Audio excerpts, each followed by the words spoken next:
From a moving vehicle, a dark road speeds by. A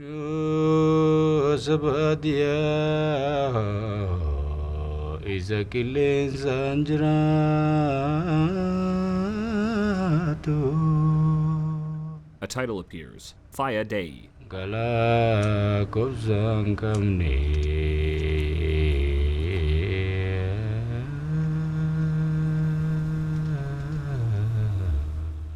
A man driving a truck lights a cigarette.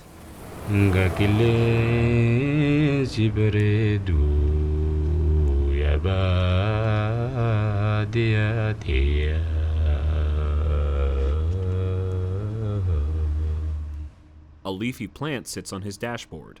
Fade to black. Daytime. Outside, a kettle sits on the ground between rocks. Tiny streams of smoke rise from the extinguished fire beneath the kettle. A person carrying leaves and twigs approaches and lifts the kettle.